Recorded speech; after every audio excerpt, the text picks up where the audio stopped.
Hello guys, welcome back to Techiraj YouTube channel. In this video I'm gonna be showing you that how you can translate English into Luxembourgish or in any other languages. So before getting further, I would like to request you, if you haven't subscribed my YouTube channel, make sure you subscribe my YouTube channel and that click on that bell icon so that you'll receive all my latest update. So let's get started.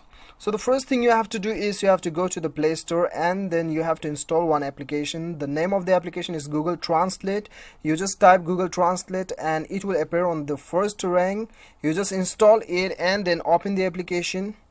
So right after opening the application, you'll get an interface like this. So what you have to do is, you have to click on the text bar and then type the word you want to translate it in your native language. Okay, so now I'll just type LIFE, life, and then I'll click on the arrow button.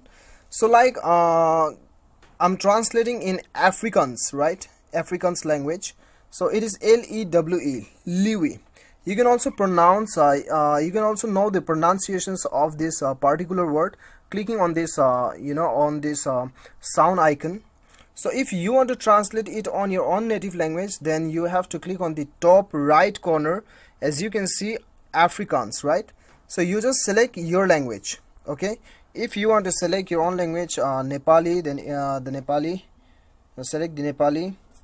And then if you want to select Hindi, then you just type Hindi, then it will appear on it. Okay, so whatever your native language is, you just click on this right corner and then select your language. Okay, so there are alternative functions available, facilities available.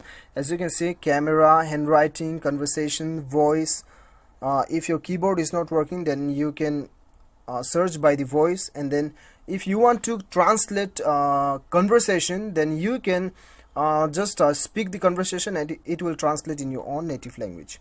Okay, and when you click on the left menu bar, then you can save the words also. You just click on this star button, star icon, and then go to the fresh book, then the word is saved here, as you can see. So this is how you can translate from English to any other languages which is available on this application. So guys, I hope you like the video. If you like the video, do not forget to hit that like button and then click on the subscribe button if you like the video. Thank you so much for watching. Till then, bye bye, take care.